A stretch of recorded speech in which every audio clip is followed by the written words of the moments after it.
Guys, kumusta din mong tanan no? Naaday ko karon sa isla sa Ulango. So, napos balay sa ako ang mga gilikanan. So mo ilang balay. Hug nang nagyabo pa ni siya. Kuan siya nga kanina na. Nagyabo pang ilahang kuan. Ang nga usang nga yon. Say hi. Wala ko sa pag-amangkon ko. Mao ni balay sa akong ginikanan di ay. Wala pa ni siya mahuman. Mao ni akong ipatrabaho, wala pa siya mahuman. Kana kuwangan pa ni siya kuan. So hinahinayan lang ko patay budget nga daghan. So yabo-yabo gid siya no. Mao ni among bay sa akong parents. Upat ni siya kwarto pero gagmay nga kwarto. Mama o nang kurtina. Oh, nag-ilis na siya kurtina. Mao ni yang kuan. Mao ni among grey rooms. As you can see, gray gid siya. Wala pag ini siya mahuman, gipay hinayan pa rin ako ka ng trabaho gani. Eh, wala man tayo ang budget no. So, hinahinay lang ini siya kay di matawang na bumba. So, mao ni ang among pink room. As you can see, pink gid siya. Pink na siya hasta mga kurtina kay gi-pink na ako. Bago pa na akong ipangilisan. Mao ni ang among ikaduha nga kwarto sa akong ginikanan. Sa balay sa akong ginikanan. And mao ni ang among blue room. Empty kay siya kay wala mo nagkuan na diri. Wala nagpuyo o naghigda di ay I mean. So mao ni ang among pink room. Pink room, blue room din ni. So mao siya imo siyang bodega. So na among TV nga wala magamit kay dili na sila mananaw TV. Ang sila sa cellphone ba kung parents sa cellphone lang sila. So mo ni ang blue room. Ako na siya ikot na puti. Kaya yung blue kay kuan mo siya kapag ka-blue ka ng sinihayag ra kayo ba. So akong giputi og color. So mo na among blue room. So mo ni bay sa akong parents. Pinakalas ng kwarto. Pagbukas na pa siya an Sa maning nga bugas. kana lagi mo. So, mo din yung upat na mong kwarto. Nag-vlog pa ko. So, amo usay color ani mga kwarto. Nga nangabuak man eh.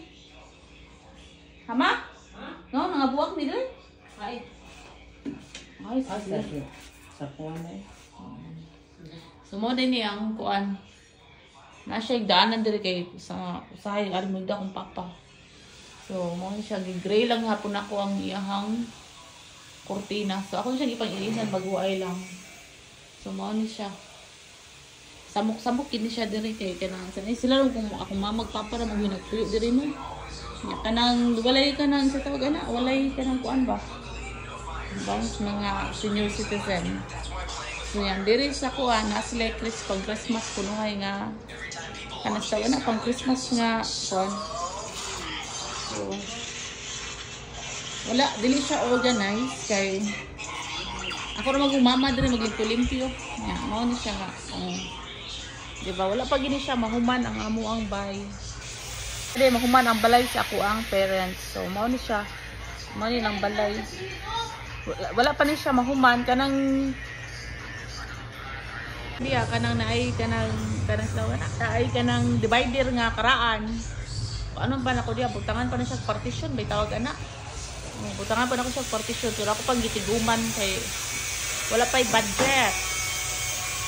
So butangan na pa siya partition then ang as you can see ang mga suga wala pa na siya mabutangig mga suga gid nga pang dagdag ko. Wala pa na ako mabutangig kay akong priority ang kuan. So mao ni siya.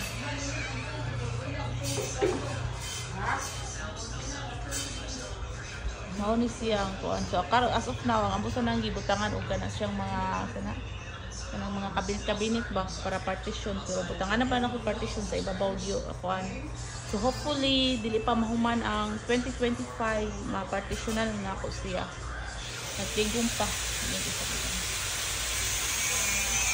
May sitara ko diri kadali no pero mobalik ka sad ko sa Talisay. Init kaayo diri. Init kaayo ambot lang lain siya lain init. So hagay kay tagnawon diring dapita. Anyway, ning uli ra day kuno kay madtukog managkot ko ba niya magpamisa sad ko kay wala mo ko kauli pag kuan ka tong kay nabay bagyo. So karon pa ko ning uli dire. So mao nga nag kuan ko. So mobalik ra sad ko today. So nagkuan sad ko niya kanang sa na yun. Makahagard ang akong hagard kay ko kainit kay dire. Ainit man sa talisay pero kanang lain lang sa kainit. So mao ni ang bay sa kong kiyanan sila ra gyud diri nagpuyo na usahay mangari mi diri o mangari ako mga igsoon. Pero sila ra gyud ako mamag papa ra diri ang nagpuyo ug akong bedridden nga oldest sister namo. So sila ra nang muyo diri tulo. So mao ni nga dili organized yabo-yabo gyud so mao ni siya kanutang row nga on. So mao ni siyang balay sa akong parents. So anyway, that's it for now and have a good day everyone. Bye.